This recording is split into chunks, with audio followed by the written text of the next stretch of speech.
ছোট ছেলেটা কিন্তু বাবা মাকে বলে, বাবা আমাকে দেখো মেরেছে, দাদা আমাকে মেরেছে। রাষ্ট্র কায়েম করব যে রাষ্ট্র বাবা মার ভূমিকাতে, বাবা মা যেমন পরিবারের সন্তানদের উপর ভূমিকাতে অবতীর্ণ, ঠিক রাষ্ট্র সেভাবে তার প্রতিটি নাগরিকের উপর ভূমিকা অবতীর্ণ হবে। বার্তা হলো যেটা আমরা বলেছিলাম আগে, যে ধর্ম যার যার, বা উৎসবটা সার্বজনীন।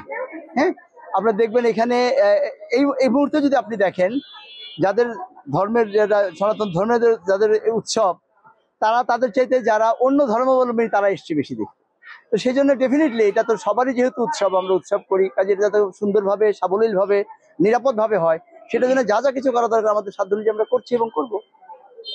তরুণদের জন্য আপনাদের এই সাম্প্রতিক যে আপনার তরুণদের জন্য আপনাদের পক্ষ থেকে কি ধরনের বার্তা, যে সম্পৃক্তিটা আপনাদের বজায় রাখার জন্য, যে সম্প্রীতি, আমি আমি আপনাকে একটু বলি, আমি আর একটু বেশি বলতে পারেন, এক্সেন্ট্রিক বলতে পারেন। সম্প্রীতির প্রশ্নটা কেন আসবে?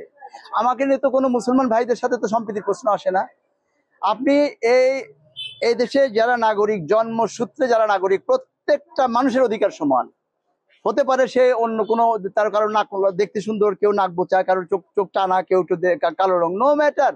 সে যদি এই ভূমিতে, এই দেশে জন্মগ্রহণ করে থাকে, তাহলে সে জন্মসূত্রে দেশের নাগরিক, এবং তার রাষ্ট্রীয় সমস্ত সুযোগ সুবিধা ইকুয়াল।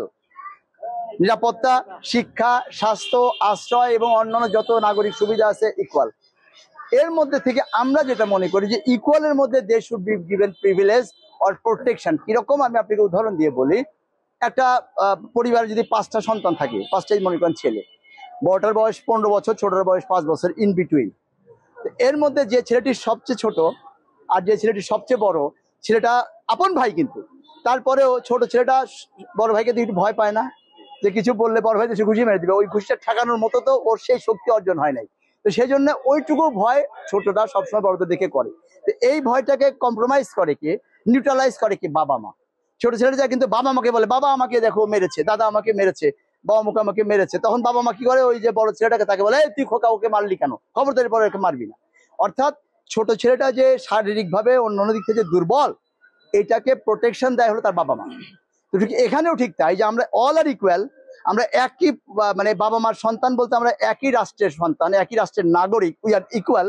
বাট এরপরে যে ছোট সংখ্যায় যারা কম আর যারা সংখ্যায় বেশি, ওরা যখন মনে করে যে না ওদের সাথে ওরা সংখ্যায় বেশি, আমরা হয়তো ওদের কাছে গেলে এটা আমরা হতে পারি, সেইটা নিউট্রালাইজ করার জন্য সেটাকে প্রোটেকশন দেওয়ার দায়িত্ব ওখানে যেমন পরিবারের বাবা মার, এখানে রাষ্ট্রের। তা আমরা সেই রাষ্ট্র কায়েম করব যে রাষ্ট্র বাবা মার ভূমিকাতে, বাবা মা যেমন পরিবারের সন্তানদের উপর ভূমিকাতে অবতীর্ণ, ঠিক রাষ্ট্র সেভাবে তার প্রতিটি নাগরিকের উপর ভূমিকা অবতীর্ণ হবে। যদি কেউ কোনো দিকে একটু দুর্বল থাকে, শারীরিকভাবে, আর্থিকভাবে, মানসিকভাবে, হতেই পারে, কেউ তো আর ইকুয়াল না, সেই ইকুইলিব্রিয়ামটা আনবে হলো রাষ্ট্র। সেই রাষ্ট্র আমরা কায়েম করতে চাই এবং আমরা করবো ইনশাআল্লাহ। এমন একটা উল্লাপাড়া তৈরি করবো ইনশাআল্লাহ, যে উল্লাপাড়া হবে বাকি 299টার জন্য মডেল। সবাই বলে যে উল্লাপাড়া পাচ্ছি না, সেরকম একটা অবস্থা যা যা কিছু করার দরকার।